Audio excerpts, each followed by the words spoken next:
안녕하세요. 청취자님께서 보내주신 덱스콤 5년 투자 가치 분석 자료 오늘 저희가 좀 깊게 들여다보겠습니다.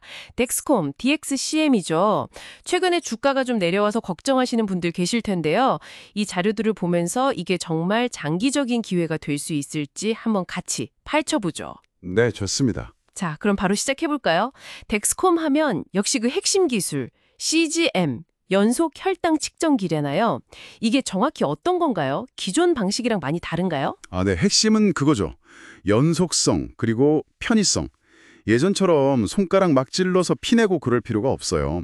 센서를 그냥 딱 붙이고 있으면 5분마다 알아서 혈당을 재서 스마트폰으로 보내주는 시스템입니다. 5분마다요? 자동으로? 네네. G6나 G7 같은 제품들이 대표적인데요. 통증 없이 계속 혈당 흐름을 볼 수 있으니까 이게 뭐랄까 당뇨 관리의 패러다임을 바꿨다 이렇게 평가받고 있죠. 이야, 정말 편리함을 넘어서는 혁신이네요. 근데 자료 보니까 이게 단순히 인슐린 맞는 분들만 쓰는 게 아니라고요. 시장이 더 넓어진다는 얘기 같은데. 바로 그 점입니다. 그게 중요해요. 처음에는 이제 인슐린 의존도가 높은 분들이 주로 썼는데 지금은 제2형 당뇨병 환자분들, 심지어는 그냥 건강관리에 관심 있는 일반인들, 그러니까 예방 차원에서도 이 기술에 주목하고 있어요. 시장 잠재력이 어마어마하게 커지는 거죠. 아, 예방 차원까지요? 그건 생각 못했네요. 하지만 최근에 실적 발표하면서 전망치를 낮췄잖아요. 그러면서 주가가 좀 빠졌는데 자료에서도 신규 고객 확보가 좀 더뎌지고 경쟁도 심해지고 보험 적용도 지연되고 이런 얘기들이 나오던데요. 맞습니다. 단기적으로는 그런 어려움들이 분명히 있어요. 구조조정 비용 같은 이슈도 있었고요. 근데 이제 보내주신 자료들의 공통적인 분석은 뭐냐면 이런 단기적인 문제들이 덱스콤의 어떤 근본적인 장기 성장 이야기 자체를 훼손하는 건 아니다. 이렇게 보고 있습니다.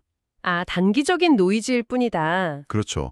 오히려 공급망을 재정비한다거나 미래를 위해서 좀 투자를 하는 과정이다. 이렇게 해석하는 시각이 많아요. 그래서 2025년쯤부터는 다시 매출 성장률도 두 자릿수 중반 이상으로 회복하고 수익성도 좋아질 거다. 이런 기대를 하고 있는 거죠. 그렇군요. 그럼 그 장기 성장을 이끌 동력, 핵심은 뭘까요? 자료에서는 CGM 사용률이 아직 전 세계적으로 보면 굉장히 낮다고 강조하던데요. 네, 맞아요. 전 세계 당뇨 환자가 5억 명이 넘는데 CGM 쓰는 비율은 아직 한 자릿수 초반, 이 정도 수준인 곳도 많거든요. 시장 자체가 이제 막 열리는 단계라고 봐야죠. 5억 명 중에요? 와, 그럼 성장할 룸이 엄청나네요. 네. 그래서 성장 동력은 크게 한 세 가지 정도로 요약해 볼 수 있을 것 같아요. 첫째는 신제품 스텔로입니다. 이건 인슐린 안 쓰는 분들을 타겟으로 한 좀 저렴한 모델인데요. 아, 저가형 모델이요? 네. 곧 FDA 승인 날 것 같다는 기대가 큰데 이게 만약 승인이 나면 어쩌면 처방전 없이 월마트 같은 큰 유통 채널에서 바로 살 수 있게 될 수도 있어요. 처방전 없이 월마트에서요. 그건 정말 게임 체인저가 될 수도 있겠는데요? 그렇죠. 시장 접근성이 완전히 달라지는 거죠.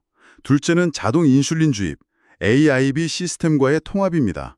혈당 수치에 따라서 인슐린 주입량을 알아서 조절해 주는 건데 이게 점점 더 고도화되면 당뇨 관리가 거의 완전 자동화 수준으로 갈 수 있어요.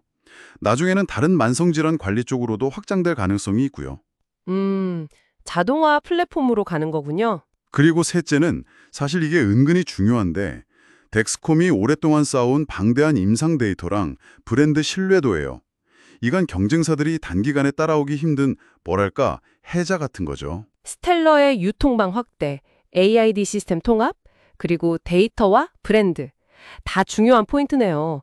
그럼 이 모든 걸 종합해서 앞으로 5년 정도를 내다보면 전망이 어떻다는 건가요? 월가 분석가들 예측도 좀 구체적으로 나와 있던데요. 네, 자료에 나온 월가 전망치들을 보면 상당히 긍정적입니다. 지금 주가가 한 90달러에서 110달러 사이라고 보면 향후 5년 안에 여기서 2.5배에서 3.5배까지도 상승할 수 있다. 이런 분석들이 있어요. 2.5배에서 3.5배요. 네, 구체적인 숫자로 보면 2025년 매출은 한 46억 달러, 이건 전년 대비 14% 이상 성장하는 거고요. 2026년엔 53억 달러, 그리고 쭉 성장해서 2030년쯤에는 주가가 250달러에서 300달러까지도 갈 수 있다. 이런 예측까지 제시되고 있습니다. 300달러까지요? 네, 그러니까 현재 주가가 이 회사의 장기적인 가치에 비해서는 좀 낮게 평가되어 있을 수 있다. 이런 분석인 거죠. 단기적인 주가 변동에 너무 좌우되기보다는 그 기술력, 또 시장 확장성, 혁신적인 파이프라인, 그리고 고령화나 만성질환 증가 같은 큰 흐름에 올라타고 있다는 점을 봐야 한다는 거군요. 단순 기기 회사가 아니라 건강관리 플랫폼으로 진화할 가능성, 이게 핵심인 것 같네요. 정확합니다. 청취자님께서 보내주신 자료들이 말하고자 하는 핵심이 바로 그거라고 생각해요. 단기적인 시장의 반응이나 잡음에 흔들리기보다는 이 사업이 가진 본질적인 힘과 장기적인 방향성에 좀 더 무게를 둬야 한다. 이런 메시지죠. 여기서 이제 질문이 생기죠. 우리는 단기적인 변동성에 주목할 것인가? 아니면 이 장기적인 그림을 믿고 갈 것인가? 네, 오늘 저희가 함께 살펴본 자료들을 종합해 보면요. 덱스콤은 분명 지금 과도기적인 얼음을 겪고 있는 건 맞지만 강력한 CGM 기술 리더십과 또 스텔로 같은 시장 확장 전략을 통해서 앞으로 5년간 상당한 성장 잠재력을 가진 것으로 분석됩니다.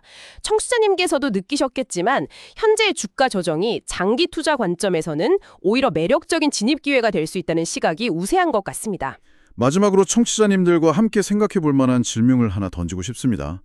개인 맞춤형 건강 데이터나 예방의학이 점점 더 중요해지는 시대잖아요. 이런 흐름 속에서 이 CGM 기술이 과연 당뇨 관리라는 영역을 넘어서 앞으로 한 10년 뒤에는 또 어떤 새로운 분야로 뻗어나갈 수 있을까요? 그리고 그 미래 속에서 덱스콤은 과연 어떤 역할을 하고 있을지 한번 상상해 보는 것도 꽤 흥미로운 일이 아닐까 싶습니다.